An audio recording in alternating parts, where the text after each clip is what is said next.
Hello, and welcome to Bowling World News. I'm Luke Zajac, and today we have a special guest with us, 14-time champion, Joe 10-Pin Larry.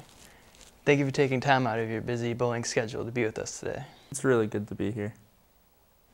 You've been in the world of bowling since you were 4. Some would call you a prodigy. How was your home life? Well, it was a ton of fun being able to grow up and nail the 7-10 split every time. My father was a big-time bowler but was never a champion.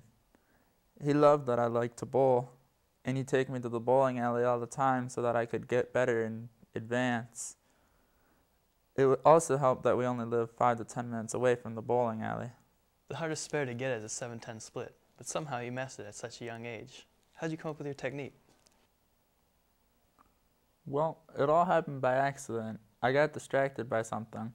I don't know what it was, but I did this spin move, and the ball glided down the lane, hitting the 7-pin and gliding back over to the 10-pin to pick up the spare. It was amazing, let me tell you. The move seems to only work for you. Many people have tried to replicate it, including myself, but it never works. You're also the youngest champion at the age of 12, and in your first tournament, you bowled a perfect game. How did that feel, seeing strike after strike after strike? Well, it was the best game that I've ever bowled in my life, and there have been many. After I nailed the first 3 strikes, I knew that I was going to bowl a perfect game. But if you remember my opponent at the time, Bill, automatic strike, Lane, he was matching me strike for strike until he ended up with the 7-10 split, which I knew he wouldn't hit, and I ended up beating him by 2 pins. That's right, you beat him by 2 pins. He missed the 7-10 split.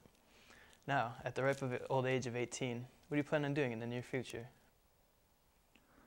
Well, I intend on planning college at the best school in the country. Harvard? Oh no, not that school. I plan on attending the Lakeland Community College in Kirtland, Ohio. Are you still going to bowl in the major tournaments? Of course I will. I plan on bowling in all the tournaments. I want to beat the all-time championship record set by Billy Small Hands Joe. He set the record at 30, and I plan on beating that. It took him 50 years to make that record, and you're halfway there by the time you're 20. That's just amazing. Thank you. What has your schooling been like? Were you homeschooled, or did you attend school? Well, I attended school when I was younger, but my talent progressed, and I attended more and more tournaments.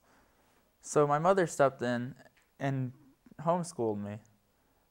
She was already a teacher though, so it was just like I was going to school. Have you ever gotten tired of this lifestyle? Of course you do. Everyone does. When you're not winning, it makes you want to just give up. What was your biggest win so far in your career? Well, let's see. The biggest win in my career would have to be the win that I got over my dad in a non-tournament match. I was around the age of 11, and he would never let me win. But finally, on the 20th time that we played, I beat him. I never saw my dad frown before, but had I not won, I would have never been able to enter the championship match at age 12. One last question before we go this evening. Who inspired your career? I would have to say that Billy Small Hands Joe has been the biggest inspiration to me because of all the championships he's won. That is why I want to beat his record, because I want to be the best. And by beating his record, that'll do it. This is Luke Zajac for Bowling World News. Tune in next week when we talk to Gary Pin Splitter Hill, who actually split a pin in half to bowl a 299.5. Until next time, bowl your hearts out, America.